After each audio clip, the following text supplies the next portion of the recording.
కాకినాడలోని పెద్ద శివాలయంలో అర్చకులపై వైసీపీ నేత సిరియాల చంద్రారావు దాడి చేయడంపై బాధిత అర్చకులు రాజీకి వచ్చారు. కొన్ని నాటకీయ పరిణామాల తర్వాత సంధి చేసుకున్నారు. ఆలయ ఈవో మాత్రం రాజీకి రాలేదని అర్చకులు చెబుతున్నారు. ఆలయంలో జరిగిన ఘటనపై చంద్రారావు క్షమాపణ చెప్పారన్నారు. వారి తప్పు వారు తెలుసుకున్న కారణంగా క్షమించేశామని అన్నారు.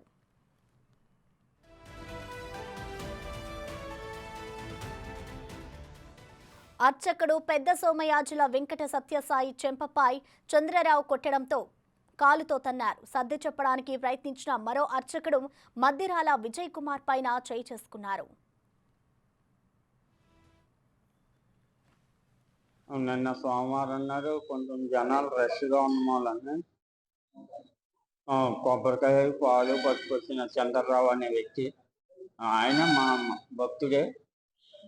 చాలా కాలం నుంచి నాకు తెలిసి ఆయన వచ్చి కొబ్బరికాయ పాలు ఇచ్చాడు.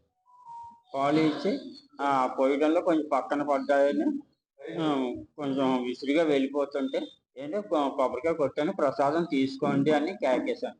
కేకేస్తే వెనక్కి వచ్చి నన్ను కొట్టాడు. కొట్టి దుర్భాషలాడి కాలుతో తన్నడానికి కాలు ఎత్తాడు. ఇవన్నీ ఉన్న పక్కనే ఉన్న అమ్మవారి గుడిలోంచి విన్న విజయ్ కుమార్ అనే అర్చకుడు వచ్చి ఏండి అది తప్పండి, అది అంతరాలంలో అలా గొడవ చేయడం, మీరు బయటికి రండి అని కేకేసి చేయి పట్టుకుని తీసుకొస్తుంటే నువ్వెవరు నన్ను అనడానికని ఆయన్ని కొట్టాడు. ఈ విషయం వెళ్ళి మేము ఈవో గారికి కంప్లైంట్ చేశాం. ఆయన కేసు పుటప్ చేసి 1 టౌన్లో పెట్టాడు.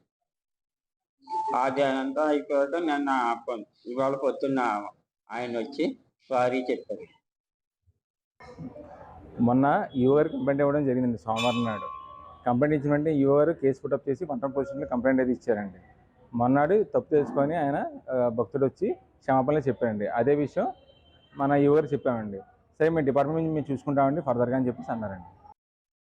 నిన్న సోమవారం